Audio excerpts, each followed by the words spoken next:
for Game 2. ROCCAT, if they win this series in any number of games, meaning if they can get 2 from here out, they will be ahead of Fnatic temporarily and may be able to take the spot away from G2. For now, sides have swapped. ROCCAT on the blue side, G2 eSports on the red, Shen, Lulu taken away. Tom Kench and Vladimir, the responses from G2. Now remember that in Game 1, G2 banned away a lot of AD carries. The reason behind it was to guarantee a strong bottom lane going in the favor of G2, which is where a lot of their leads came from and where G2 were able to exert their dominance to be able to run away with the game. This time, though, they have shifted things up a lot. It will enable Maxlore to get his hands on the Graves. And G2, they're now looking at, once again, trying to get themselves the early powerhouse top laner in the form of Rumble. They could look to early rotate a Malzahar as well. Actually just shifting things up entirely in terms of their rotation. Yeah, showing a lot of comfort in what they can give to expect in the top lane, despite a fantastic Rumble performance. Willing to give that up to the hands of ROCCAT. They'll pick up an Ashe for themselves as well as a Rengar, matching the jungle pick and grabbing themselves an AD carry for Zven. And I really like the Malzahar into the Rengar. We've seen it picked many a time because every time that he jumps in, you have the Malzahar ultimate to lock him down and prevent him from nuking your AD carry and making another 2017 AD carry meme. But this will enable G2 also to get themselves the Lulu, a very good pick. Oh, my apologies, Lulu's been banned away. Never mind, ignore everything that I just said. Ooh. All right, Vedius, this is interesting. Lulu's gone, of course. Yep. G2 eSports gonna have to figure out what they want to put into that bottom lane because they're going up against the Sivir and the Malzahar. Now, we heard about how Sivir can be weaker, how she can't always pressure in against a pick like Kalista. Ashe has some decent wave pressure of her own, but ROCCAT, are they tunneling too hard on what is a comfort pick for Hjarnan? I don't think so, because I think that into the Ashe, it's a much healthier matchup for the Sivir. She has much better push. With the Malzahar too, it gives them a little bit more control. We always have to remember though that Ashe Zyra is such a potent lane in the bottom lane that you can never afford to underestimate it, especially with Mithy and Zven's performance during the laning phase in Game 1. You would expect them to have another advantage, and now they have even more opportunities to force plays. They have the Ashe ultimate followed up by the Zyra root. You then have Rengar who can just run through the lane. It doesn't matter if they're able to win out on the 2 versus 2 because they can just bring a third party in and shift things in their favor.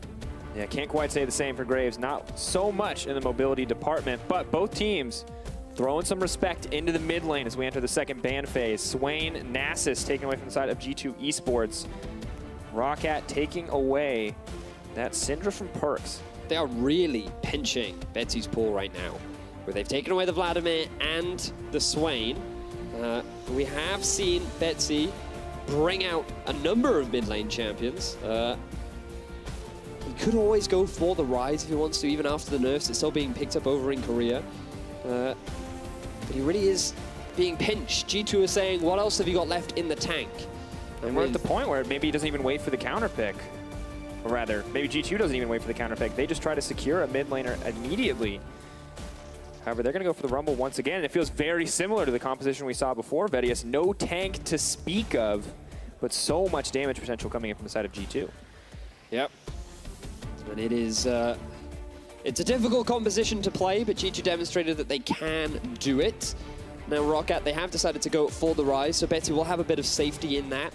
One of the cool things that I've been seeing a lot more from Ryze ultimates is actually the ability to rush down Baron. It can be really cool of taking advantage of positioning mistakes, and if you have good vision, it enables you to just rush down objectives really cleanly. However, I feel that G2 is a difficult team to try and catch off guard, but if you are going to do it, Ryze is a great champion to at least try to do that with. Interesting matchup for ROCCAT. They have put Phaxi again on another carry, but it will be difficult during the early laning phase for Phaxi to really exert his dominance over the Rumble, but he will scale nicely as the game progresses. We'll see. Fizz kind of a surprise here. Jayce coming back despite the lethality items. Did see him in the North American Promotion Tournament as well. Jayce versus Ryze, not a matchup we've seen in many weeks. However, both team comps shifting to a decent degree. ROCCAT, something very different that they're bringing to the table. Sivir really the only mainstay. However, G2 taking the Rengar away, still getting the Rumble, the Zyra as well, but changing up the mid and AD carry pairing. Jayce Ashe, a lot of potential engage with that Ashe, with that Rengar. And we're also seeing a 1-3-1 come out from ROCCAT this time around. In game one, they weren't really able to properly force these kind of fights, but now with the Sivir, you're looking at champions like the Ryze and the Fizz to rather force picks, try and find skirmishes, rather than go for those full blown out, let's have a team fight. They're now trying to look at, hey, maybe we can catch you off guard with a 3 versus 2 advantage. Maybe we just go for the 2 versus 1 outplay. That's the sort of thing that ROCCAT are looking for, and again, they have a great scaling composition, but G2, they have a little bit more scaling in the tank this time around, along with very powerful laners in the form of Jayce, in the form of Rumble, that G2 are looking for a very similar play style to what they did in game one. Yep, but a big shift up from ROCCAT here, not quite the luxury of the same amount of late game scaling, but this is your last chance to vote for ROCCAT or G2 in the regular season. Hashtag ROC win, hashtag G2 win. It's time, ladies and gentlemen. The teams are ready. The champions are locked. The sides decided. The comps developed. Other adjectives. And this is it. Both teams. Final game, or possible final game. Yeah, don't sell them out. Don't count them out yet. Possible final game. Rocky Balboa. Ladies and gentlemen, game 2. We get the flyby, beautiful spectator angle. And immediately into a game where neither team wants to take the risk of invading. Just some standard 5-point strats. No need to. Just play it safe, play it cool, calm, collected. Very similar to what G2 did in game 1. Now, if we are going to see any kind of ganks, bottom lane is where my eyes are looking towards. This Ashe Zyra is so potent, not only trading back and forth, but also their ability to set up for fights. Now, it can be difficult because you do have the spell shield and you have the Malzahar passive.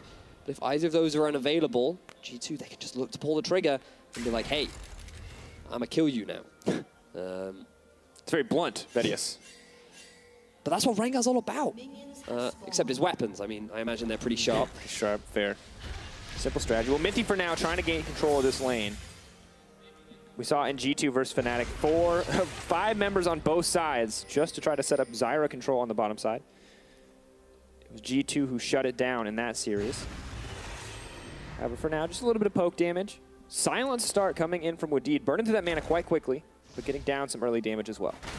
He's doing his best to force Mithy back a bit so they can reclaim some control over the lane so that Zyra doesn't quite have the same sort of early pushing power.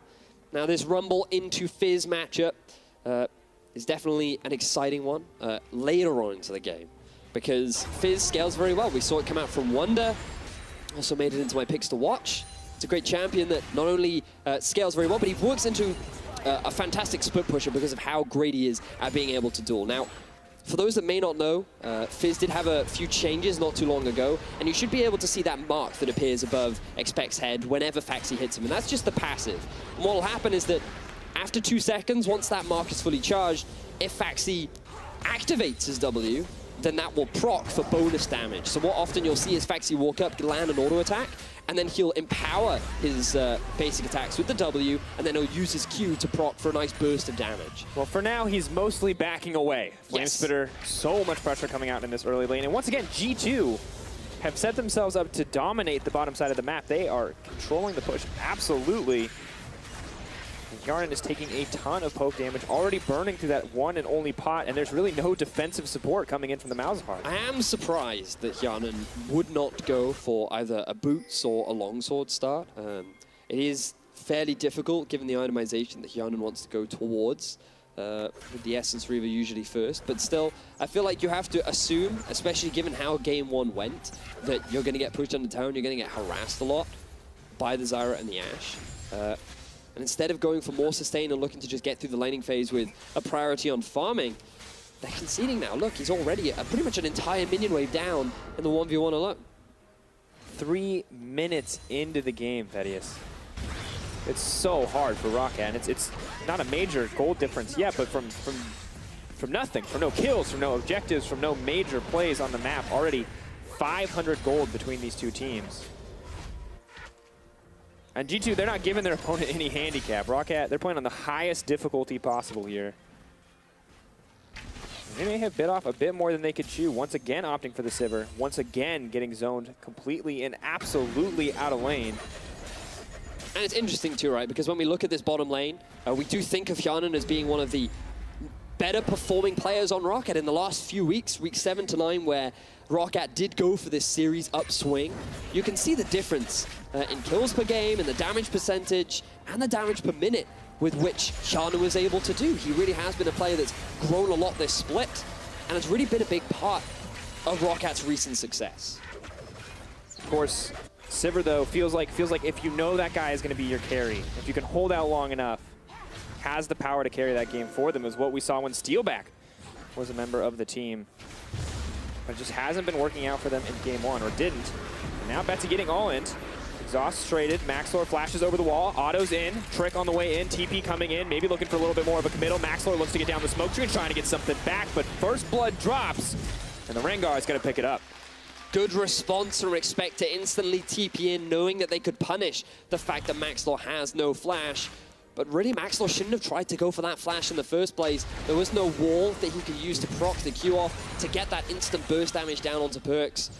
There was no real guarantee you were going to be able to get that kill down onto G2's mid laner, and it just results in an overzealous play that hands over first blood to G2.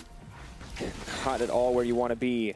5 minutes in, more than a 1,000 gold difference, Vedius.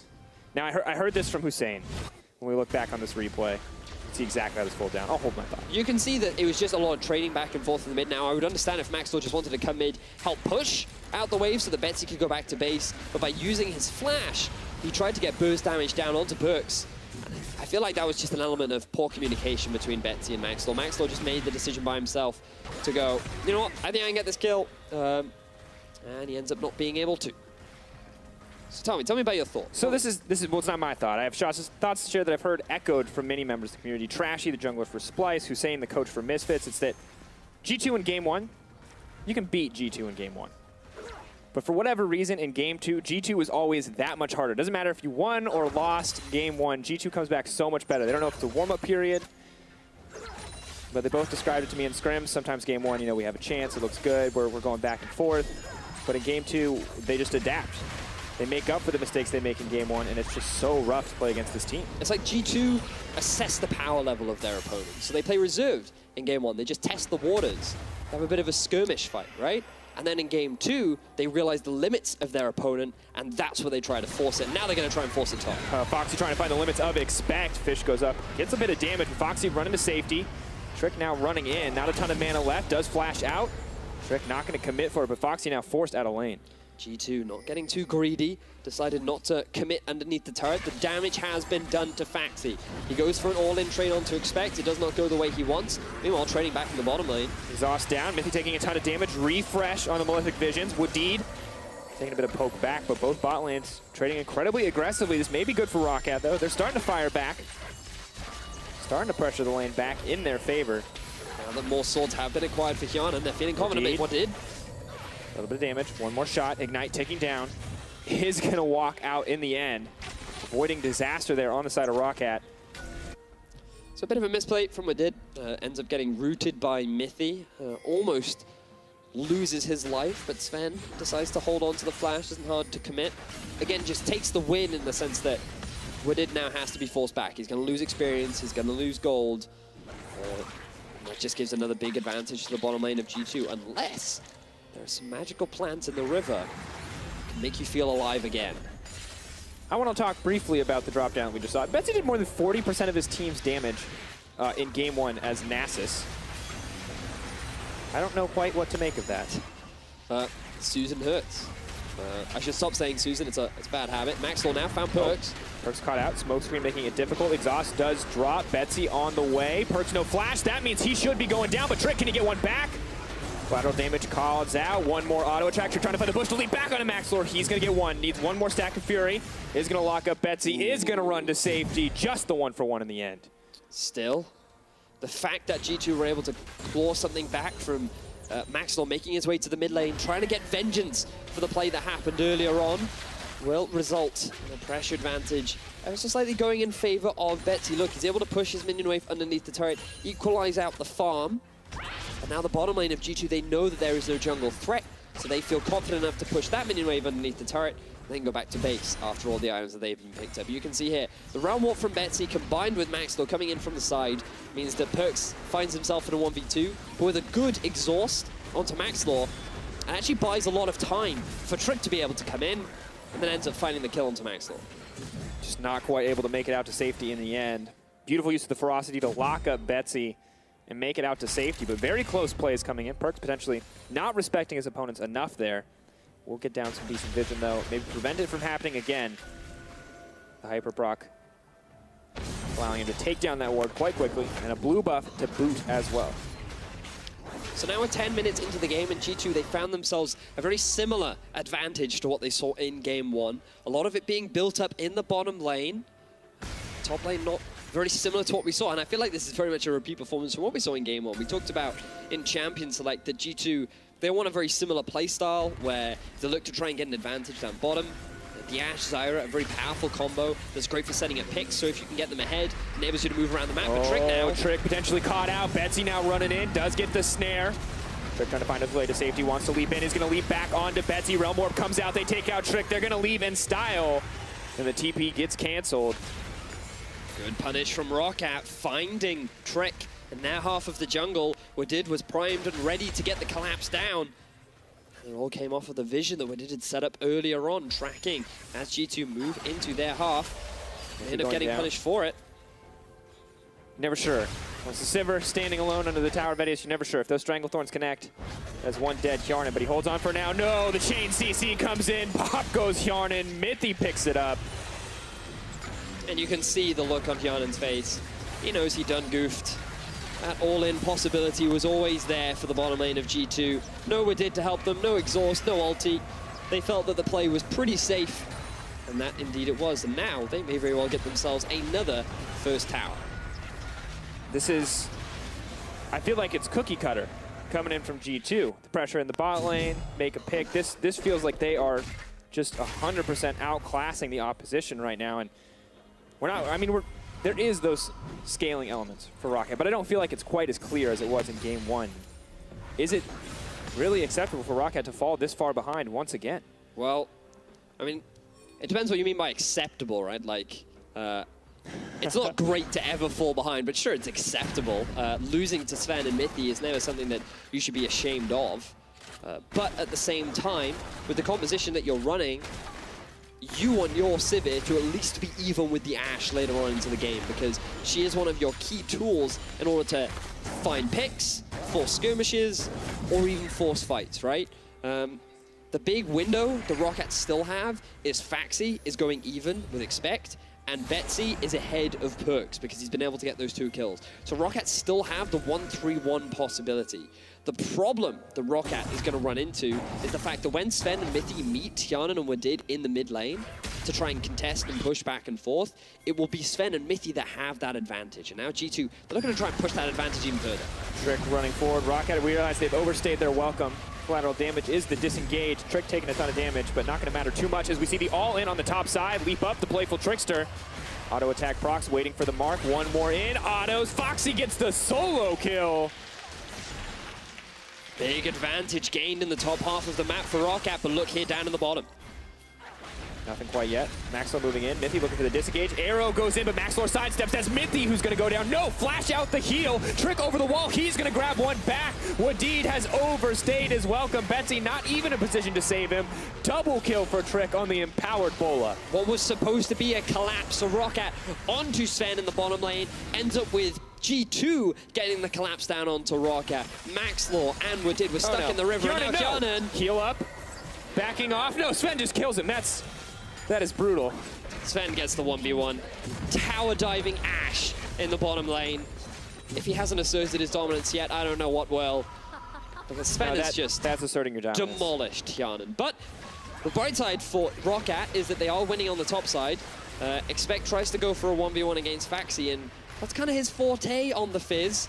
Again, keep your eye on the mark above his head, and that's the sort of burst damage that you're able to get. Now you can see here, just look at the bottom lane. You can see that Zven is overextended. ROCCAT uses this as an opportunity to try and get a collapse down.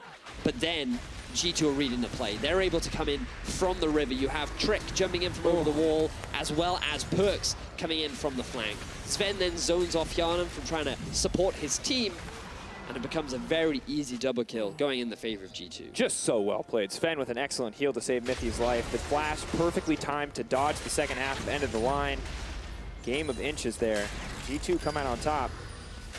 And it's interesting when you look at both these teams and the way in which they are able to win games. Largely because ROCCAT in game one, they definitely struggled. They lost a big advantage down in the bottom half of the map. They were struggling again in the bottom half of the map. But that's not to say how they've typically done it throughout their recent wins. When you actually look at ROCCAT and their growth, you can see that they're actually pretty steady in their gold advantages. But G2 play in a very similar playstyle, and when you have two playstyles that are very similar, G2 often tend to be the one that come out on top.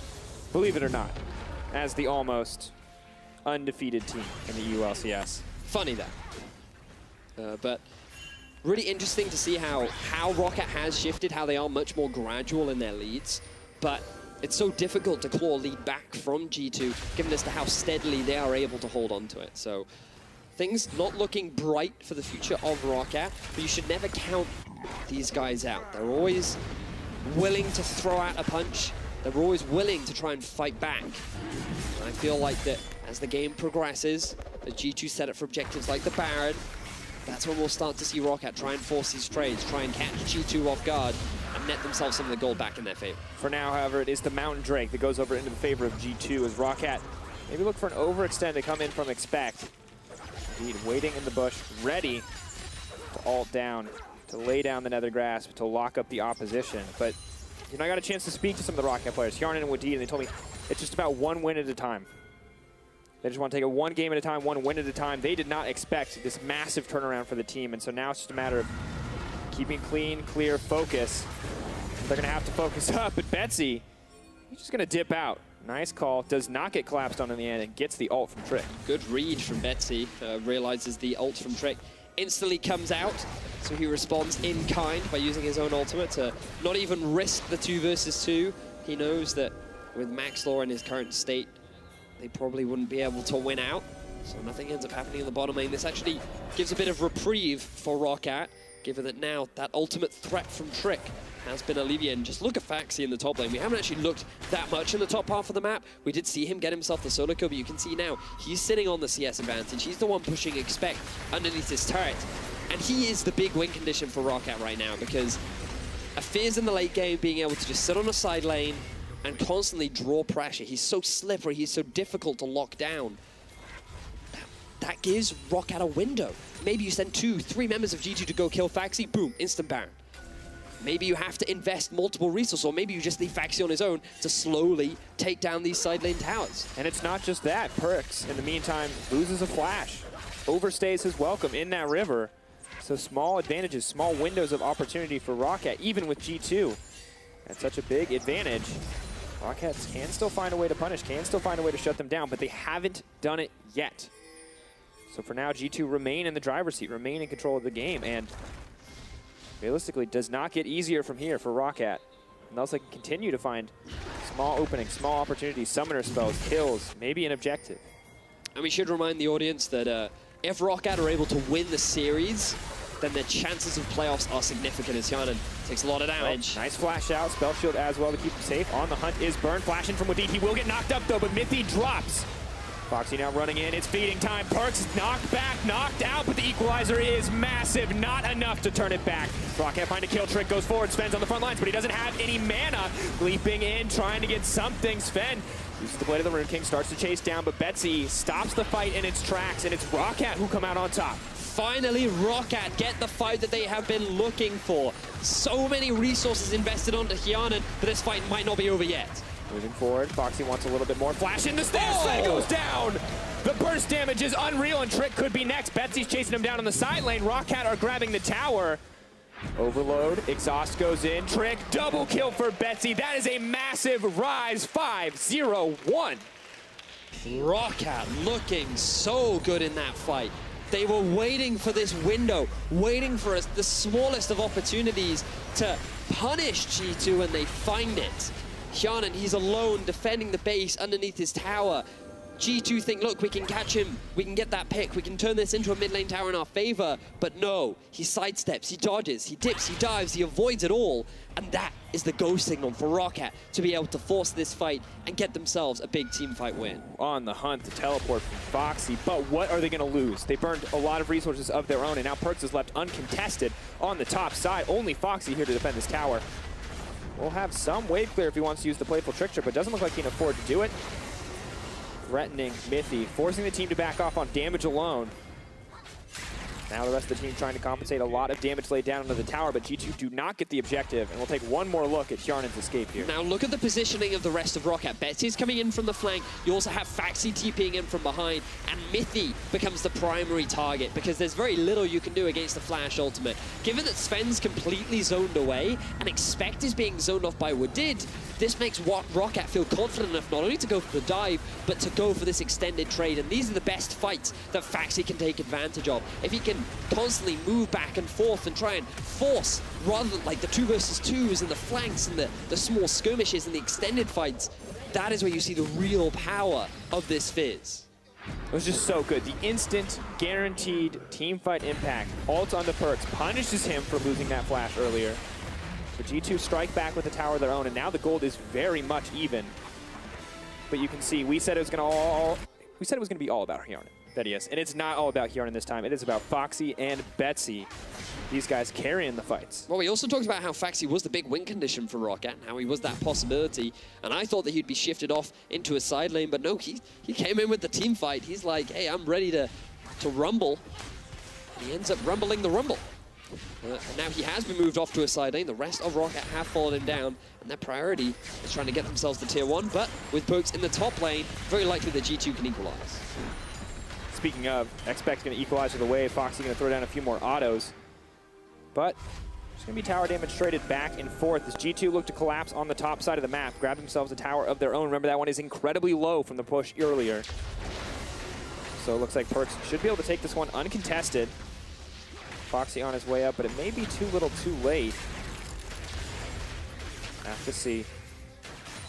But look at the Dragon as well. Infernal, alive and well for the time being, but with so much vision invested on the top side for G2, as well as multiple members up on that half of the map, this actually gives a big window for ROCCAT to move towards this objective as G2 try to go into Phaxi. Phaxi leaps through Trick, but not the right way. Playful Trickster, where is it? Can he make it to safety? Leaps over the wall. Trying to buy a bit of time. Mithy locks him up. Arrow comes in. The team coordinates, and they cut down the top laner.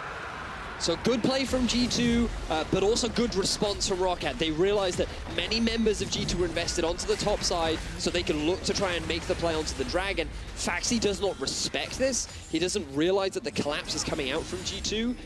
And then G2 are very swiftly able not only to get the kill, but can then translate that into the tier 2 tower. And this is something that we really want to emphasize for G2 because they see the enemy make a move and they respond with a better one. And it's not just the kill, it's the tier 2 tower. And it's not just the tier 2 tower, it's the Baron now as well. It's burning down and there's not a ROCCAT member in sight. This is G2 dominance at its finest. But now they have to run because ROCCAT is on the hunt.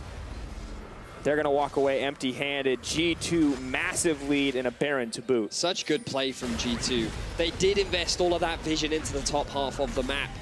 They realized that the Dragon play was going to come out from ROCCAT, and they had a game plan set in motion. They knew exactly what they could do, and it all stemmed from that first kill onto Phaxi. It was kill into tower into Baron, and ROCCAT, they were just not prepared for those 3 swift movements from G2.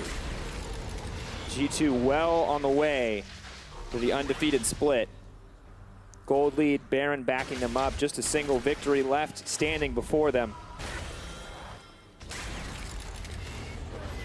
Second best win rate in the history of the EU LCS. Coming only next to the true undefeated split of Fnatic. And now it's looking all too easy for G2 with this composition, just to keep poking, just to keep pushing forward and to slowly but surely break through ROCCAT. The problem for ROCCAT is even though they have powerful split pushes, you can't utilize that anymore because with the Baron, it makes it super easy for G2 to just run down the mid lane. they're always going to be able to take down your towers faster than you will take theirs. And so they can just keep grouping up mid, forcing you into these situations that you don't want to be in. And here we have On the Hunt, looking to take this tower down.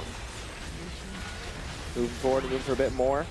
Mithy potentially the one caught out. Flashes into the team. Knocks up another member, but will be safe. Or not. Maxlore grabs the kill. G2 need to run for their life. In goes the ultimate, but there's a counter ultimate back. What an equalizer. Expect looking for the turnaround. Phaxi, desperate to get a kill, is going to get one back, but Zven is determined to hunt him down. Turns his sights. Hjarnan drops as well. G2 dominate the fight. What looked so promising for ROCCAT, Phaxi doing his very best to keep their hopes alive, ends up in disaster with a phenomenal multi-man ultimate coming out from Expect to net G2 an inhibitor and net them the teamfight win. And while they may have been able to take the push there, they may have been able to get greedy, they're not going to risk anything here. They don't want to give ROCCAT a chance. We can see, looked grim at the beginning, but G2 just execute far too well. Look how quickly Mithy dies. He isn't even able to get his ultimate off. G2, they looking dire, but then they all group up. If you're ROCCAT, onto this equalizer, which just shreds through the health bars. They end up getting split up. The two damage dealers onto the bottom lane of ROCCAT ends up just collapsing. And sure, Phaxi, you did a great job being able to get those 2 kills, but that was just not enough. You're not strong enough to be able to win the fight. And if we look at the damage, I'm sure, dealt by Rumble in that fight compared to the damage dealt by Phaxi, that Rumble would be far and away, because a single equalizer is just so much damage.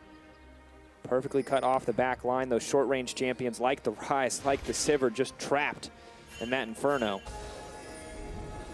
And now G2. They still have the Baron, but it will be wearing off roughly 30 seconds. So now they just want to push out these side waves. Then they'll have a constantly pushing wave up mid. They can send Expect up off to the top side of the map. It could be a little bit dangerous given the strength of Phaxi. So maybe you do a 2-3 split rather than a 1v4. Regardless, the problem for ROCCAT right now is they don't have the wave cleared. The ultimate is gone from Phaxi. Shark goes wide. Phaxi locked up. Maxlore is here as well, but there's 3 members strong on the side. Smokescreen goes in to buy a bit of time. Maxlore leaps to safety. Alt traded for alt. Phaxi going to make it out in the end, but Trick is here as well. Has not used Thrill of the Hunt quite yet. PerkZ is hungry for a kill. Wants to go for more, but they're backing off. No Trick locked up. It's going to make it out of safety. QSS used for now. Good damage onto G2, but ROCCAT can't force the fight. Remember, though, that for G2, there's a pushing lane mid. Expect is still topside, who still has his teleport. The longer this fight is drawn out for G2, the better it is in terms of their ability to start breaking into the base. Now, Phaxi has been able to recall, but G2, they can now just set their eyes on this tier 2 in the bottom. So much potential pressure here.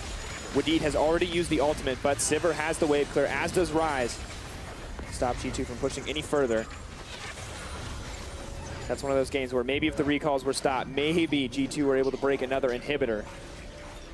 But for now, they're stopped in their tracks. You can see not quite as powerful as the last previous Baron. Baron power.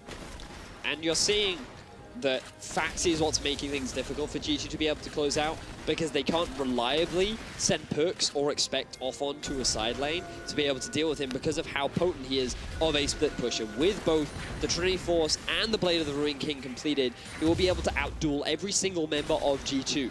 So they need to force him into fights. They need to find a way to get him involved in these 5v5s, because that is the most reliable way for them to beat him. Betsy. Fancy footwork. Expect now TPing in, leaps in onto Betsy. The rest of ROCCAT is here. They're trying to start a fight on their terms, but Betsy goes pop. That's the start that G2 wanted. ROCCAT, are they going to keep the fight going? Equalizer goes down. Out goes the Grasping Roots. Not quite enough. In comes the arrow. Maxlore's locked up. Expect is fearless. Doesn't have the Zhonya's, though. Has to back off. ROCCAT still holding on, but G2 come out on top. G2, they get themselves the kill onto Betsy. One of the biggest carries for ROCCAT, who also has the majority of their gold. And with him gone, there's now nothing standing in the way of G2 taking down that tower and adding themselves another advantage in their favor. Baron going to be spawning in about a minute 20. The Infernal Dragon is alive. G2 continuing their dominance over ROCCAT. Everything just going their way. They have already the 8K gold lead. It continues to grow. Infernal Drake, a Mountain Drake as well, matching up the Infernal on the side of ROCCAT. Once again, with a team comp that's all about the damage, it's all too crucial to grab dragons like that. But ROCCAT, they're not giving up. They expected the dragon play. They move in to get vision of their own, and Mithy, he's overstayed his welcome. That's a pick, that's a start. Maybe ROCCAT can get something. Well, the Baron, 45 seconds away. Mithy will be alive, but he will be very far away from that objective, so Good vision control now being set up by ROCCAT around the big purple worm. This is definitely an objective that can help them come back into the game. This is definitely an objective that they really need in order to fight G2 on an equal footing. And it will really better set them up to utilize this 1-3-1 comp that is very strong, but has no room against G2, who have always been able to force these fights. Wadid buying a bit of time. Meanwhile, Phaxi is split pushing on the hunt, has been used. Maxlore is the one running forward. Out comes the Realm Warp. Out comes the Equalizer. PerkZ is caught out. 3 members strong appear right in his face, and they get through him. That's 2 back-to-back picks for the side of ROCCAT. And now, Baron is alive. Only 3 members of G2 with Mithy on his way. Do ROCCAT try to rush this down and go for the Hail Mary fight? Have to see, can they get it? There is no Equalizer. There is the throw of the hunt, however. Mithy has the Strangle Thorns. Maybe the ult will be enough. They're burning it down. It's slow. It's sure. Can Trick take it away? Where's it going to go? No! ROCCAT get it! And they now may be able to take the fight as well, but Zven is moving in. He's not going to be able to take down Wadid. He's all alone on the front lines. He doesn't care. Zven is a monster. Takes down one. Gets dropped back in return. No, it is ROCCAT who turned the fight. Only Mithy left standing. And ROCCAT, they get themselves the Baron. They get themselves the team fight win. And this is exactly what they needed to stay alive in this game. The inhibitor has just respawned. Everything has now gone so well for the side of ROCCAT, and this series is starting to get interesting. We can see the Baron being started. ROCCAT feel confident enough that they can go for the 50-50 smite. With Trick jumping in, it actually ends up being Hjarnan that steals it away. He isn't even able to use his smite, but it doesn't matter because the ensuing fight was played so well from ROCCAT, constantly diving in and out, back and forth. So much attention was put down onto Phaxi, means he will lose the Baron buff, but it doesn't matter because the fact that the rest of ROCCAT were able to get their objective, they're able to close the gold gap, able to get themselves a couple towers as well, will definitely make things harder now for G2 to regain control of the game. And when we look at that damage chart, you can see Zven so much damage outputted with the Hurricane, with the Blade of the Rune King build as well, but there are no tools to protect him. And whereas before he was that Kalista, he had all that reliable mobility to stay safe, to dip and duck and dodge his way around members of ROCCAT. There's no luxury there. That is one immobile Ashe. Now has the QSS. Maybe he can carry in the future fights, but just a little too eager, and ROCCAT don't even hesitate to blow him up when he wanders into their back line. You can see ROCCAT, they have the pushing lane up top.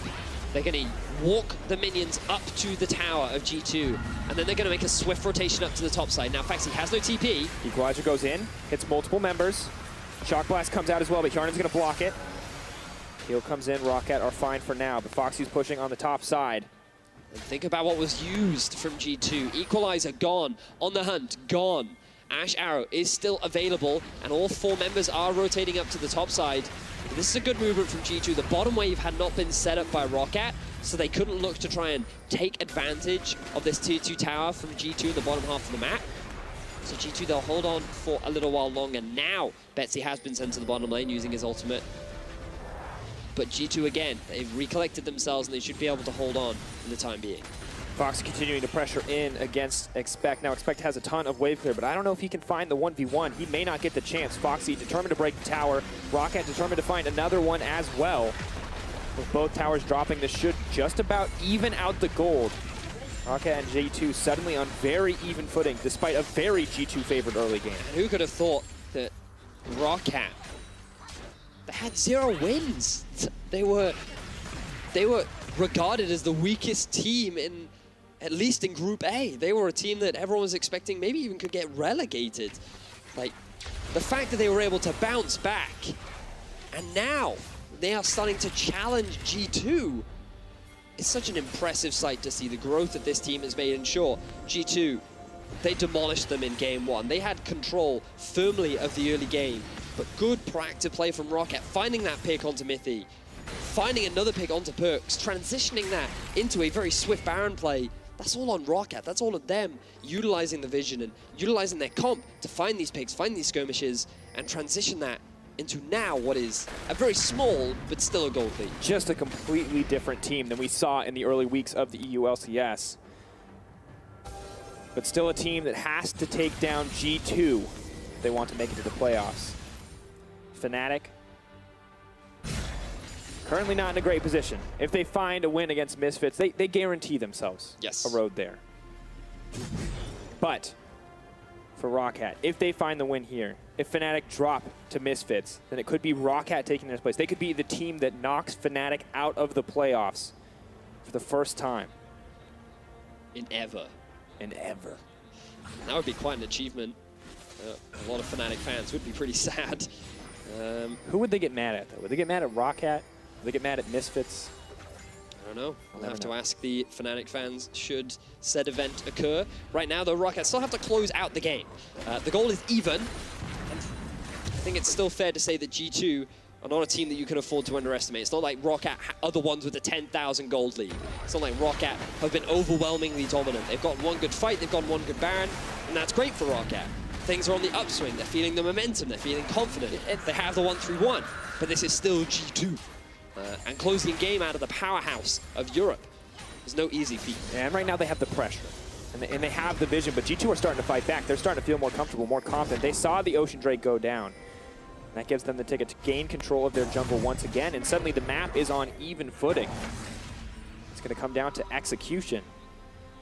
So now the Baron again becomes the big point of contention for both these teams. With the game even, about 35 minutes in, a lot of big items being completed, 3, even 4 for some players. The Baron is really what's going to swing it in one team's favor.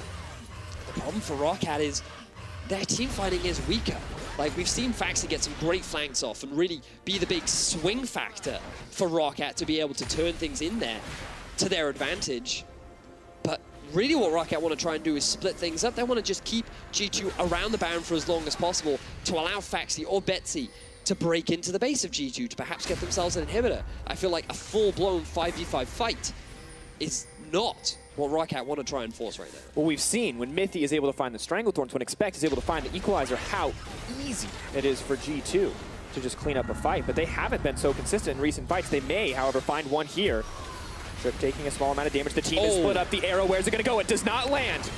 Pulling back, Phaxi buying time in the meantime. Both teams backing out, but that's 2 major cooldowns down on the side of G2. Will ROCCAT find the re-engage trick? Has he overstayed his welcome? In goes the Fish. Mithy tries to make it out, but the Fish stays attached. He gets cut down. Expect desperate to turn it back. Where is Zven in the backline left? He cannot risk putting out any damage, but oh no, ROCCAT delivered into the waiting arms of Trick, and he's gonna find nothing, as the end of the line will be the end of his life.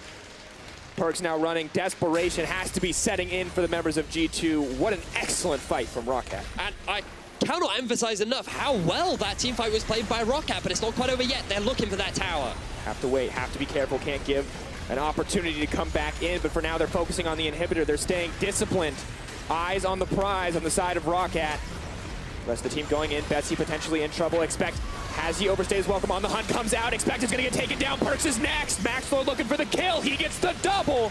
Baron is up and available, but ROCCAT, where are they going to set their sights next? Will it just be the base? Mithy, he is back alive. He gets a kill to Betsy. That is massive. ROCCAT, they have to disengage. Arrow goes in. Wadid. Zven has no mana. Can they turn this? Maxlore leaping forward. He wants his hero moment. He wants the montage. Eye of the Tiger playing, but ROCCAT has to be running for their lives. And here comes the hunt. Trick, he's looking to get some revenge onto ROCCAT. He was the one that was targeted out before, but now Hjarnan is his target. Phaxi waiting. Eyes still on Hjarnan. Will Trick stay too long? There's a Fish waiting to surprise him. He can only see Hjarnan.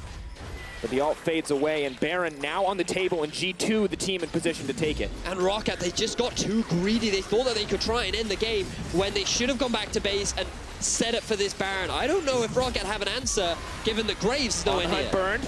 Phaxi gets the Fish on his Zven. That's big. Leaps in. That's a ton of damage. Hjarnan just turns back onto a Trick. Can't get anything. Equalizer goes wide. Hjarnan's going to walk away with his life. ROCCAT once again in the driver's seat. It's a misfire for G2. And it's this time G2 overstaying their welcome. They think that they can go towards this Baron. They think that with Graves out of the picture without any smite, they can do it. But Phaxi, the hero, once again, this guy has been so good in this game. Swinging fights consistently in the favor of ROCCAT, getting good target focus, killing those primary damage dealers on the side of G2. This man is on a tear right now. And this just has to be, for G2 once again, all they want is the undefeated split. Maybe they're feeling frustrated. Maybe this isn't the performance they want, but ROCCAT have to be on the edge of their seats. This is the moment where you're a team and you start to think, maybe we can do it. Maybe we can take down G2. Maybe we can make it to playoffs. And here they go. They're going for the Baron. No hesitation in the call. The team goes in. Mithy is isolated, left on his own. He's going to get cut down. Stranglethorns knock so many up, but there's no follow-up for the team. Trick, there's the fish. The waters are chummed in Trick. Next on the menu, Phaxi just keeps the ball rolling. He has the GA, but the equalizer. It's beautiful. Expect, can you turn it back? The arrow lands onto Hjarnan. It's not spell shielded. Sven, it's your time to shine. The duo, the top, the AD carry. Keep the fight going, but it may not be enough. Phaxi's still up. GA still available. Sven, he's going to get taken down. No, it's just too clean. ROCCAT with the ace. The beautiful team fighting coming out from G2 is not enough to deal with the better team fighting coming out from ROCCAT. That is 5 members dead, and ROCCAT are looking to equalize the series. We thought it was over and done. G2 playing the early game crisper and cleaner than game 1, but ROCCAT find an even bigger opportunity to come back. They keep it consistent. They keep it going, and ladies and gentlemen, we are moving to a series. ROCCAT tie G2. Eye of the Tiger is the thrill of the fight. ROCCAT. These guys, damn, they do not know how to quit. I did not think it was possible to win a team fight where Rumble lands a perfect equalizer in a perfect pinch to hit 4 members of your team, but ROCCAT, ooh, they just play it so well. I mean, like, G2, I thought this was just going to be another day in the office for G2. Game 1 looked so convincing, and like nothing but praise for G2 because they played an immaculate early game once again, consistently punishing Hjarnan down in the bottom lane, making good map movements, always finding great team fights, especially the one in mid. Like, Expect was so good with the number of ultimates that he was able to land, but Phaxi, this man, my word, the amount of team fights that he swung in the favor of ROCCAT was unbelievable. The Fizz is so good, and you have to feel for Sven. There's just not enough tools in the kit of Ashe to stop it. You QSS, hey, the fish is it's still there. Can't really do anything about that knockup. Can't really do anything to shut that down. And that, in those teamfight moments, he was so clutch once or twice. He leapt in, he dished out so much damage. We saw the damage numbers, but he couldn't find the kills. Just barely able to cut through the GA of Phaxi. That final teamfight was just so exciting to watch because, I mean, Mithy dying right at the start, but he gets the ultimate down anyway. The really good Rumble ultimate right into the choke point. I really hope that's on the analyst desk because that was such a great teamfight from both teams. Definitely was. Well, ROCCAT have taken down the Kings of Europe in Game 2, keeping their playoff hopes alive. Shocks, break it down for us. What? You were doubting G2, but there was one guy on this desk that believed in ROCCAT. Hashtag ROCWin. It was me, and turns out I'm going to be right after this series. Right, all jokes aside. No, I'm not joking. Okay, all jokes not aside, and wait, hang on. Let's not take away from this moment. Let's not take away from ROCCAT because even though the story was perfectly set up, they had 5 series wins in a row, they beat Misfits, no one really believed that they could take it to G2, and especially not after losing Game 1, and especially not looking at the majority of Game 2. So what happened? Well, it all comes from a turnaround and ROCCAT's composition being better in the late game. When you look at it, you got a Ryze that got fed, a Sivir that came, you know, online later into the game. And G2 with just a significant lead throughout the entire game, and there's one point where it swings over to blue, and that was when G2 tried to go for the Baron. It all sounds nice, but for me, they just took the Phaxi taxi straight to the 3rd place right there. This guy on the Fizz, he got the solo kill. Remember, early game, everybody was in a dumpster. Like, we're looking at the Baron turn, but the only person that kept ROCCAT somewhat in that early game was Phaxi on that Fizz. He also had the key deciding play, late game fight where Zven uses flash in base. Then he goes to the Baron area. Guess what? Tries to QSS the fish. Doesn't work. Phaxi again right there. This guy is showing up for ROCCAT. Let's take a look at some replays that turn it all around. Yeah, this was Hjarnan dodging out on the arrow. This time we got caught by them earlier on in the game as well. So this is where Betsy started getting a couple of kills. So I think people will look at this game and say Betsy throughout the mid-game was making these plays. But as you said, Phaxi all around the map himself, like getting in these fights, just dealing out so much damage. Like this man, a fish possessed, sliding in and out of fights. No, but I think this was a really decisive fight from ROCCAT. And again, they surprised you too by their ability to suddenly kind of flick the switch and suddenly engage. Whether it's a Ryze ultimate, delivering them just a bit closer, the Fizz flanking, suddenly somebody needs to deal with Wadid, yeah, with the flash, Wadid flash ulting. And again, this is a no tank composition from G2, which means Mithy is going to die a lot. And no matter who Phaxi targets, with that giant whale, orca, whatever it is on this skin, like somebody will get knocked up and just die. So ROCCAT always have one-shot potential on any target. Yeah, they definitely do. This is the Baron that they get, and then later on, even though it was super even, and you know that G2 is great at team fighting, so they're at risk of just running all over ROCCAT. But then they do make some mistakes in the hands of G2. Like G2 through this game. Okay. Like they when you lose your inhibitor, there is no reason to double flash in to pick up some kills right there. I think it was over eager. You do see that when G2 they're on the same page. But even then, it leads to this final situation here where Mithy is desperately checking for the Nasher. Trick is a little bit too far. He eventually gets caught by, again, Phaxi, by the way. And then it's just cleanup crew. And then Zven's no flashes. You're talking about it. Has already used that on the earlier engage. And he gets stuck dueling. Guess who? It's Phaxi coming up later on in this, and Phaxi with the GA is able to just weather a lot of the damage through, and Zven, it looks like he's going to be able to do so much in this fight. Doesn't have vision at first, can't target when Fizz jumps up, and then suddenly Phaxi drops down, drinking that Phaxi Kool-Aid over here. Which considering that's so good. So good. That's yeah, really considering good. When we were going into top lane week, we were looking at top laners that we actually thought were making an impact and were having a good split, and almost unanimously we were talking about, oh, Phaxi hasn't done much this split yet, and in the last 3 or 4 weeks this guy has turned around the entire split. ROCCAT have turned it around at the same time. Turned around the taxi. Yeah, but that's also, Betsy also was like 5-0 at one point in this game. I think Wadid had really great engages. I think we saw just a better ROCCAT, but also they need to beat a weaker G2. If G2 plays on their top form, it's not going to happen, but these guys also know they gave away something. Their competition also didn't scale that well from G2, so they were playing a bit on a timer, and it kind of goes against everything they were, for me, practicing. I would just love to see a simpler comp with a bit more reliable engage on them, and maybe even that means sacrificing the Rumble unexpected, because I think he's a fantastic Rumble player, but he just lost his first game. He's now 1-8 on Rumble, as opposed to the expected 9-0, so maybe just put him on a tank and Nautilus, make a clean cookie-cutter play. Let's step away from the technicalities, what pick and bans and whatnot, and let's talk about the boost that ROCCAT might get now, because the way they went on their winning streak in the first place is by getting that first initial victory over Origin, which turned it all around. If you now look at one-game victory over G2, that translates possibly into a huge momentum feeling for them, and knowing that if they do this, they are possibly from 0 to hero in the playoffs. That must be huge. How do you leverage that? It has to be huge, and I think you leverage it partly in picks and bans. You've now got a Nasus that you showed, a Fizz that you showed. I know you're talking about like how outside of those specific picks, I mean, like they're threats that G2 maybe now have to address. We saw the Nasus ban. Now, if you don't ban the Nasus, that comes through, or it's a Vlad, or it's a Swain, or it's all of these picks that you've had to ban up until this point, then maybe ROCCAT get comfort again.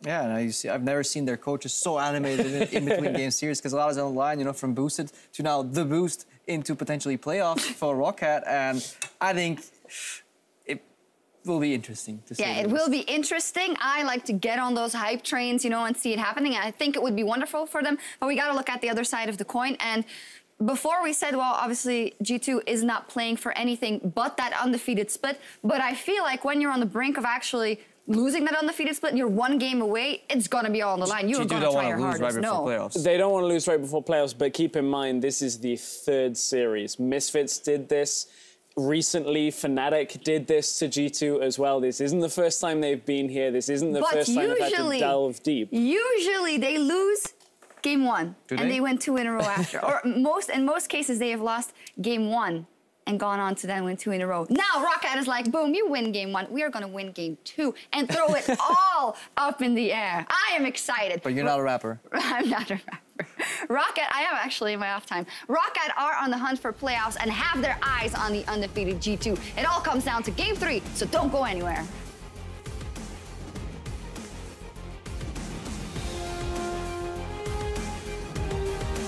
Phaxi leaps through Trick, but not the right way. Playful Trickster, where is it? Can he make it to safety? Leaps over the wall.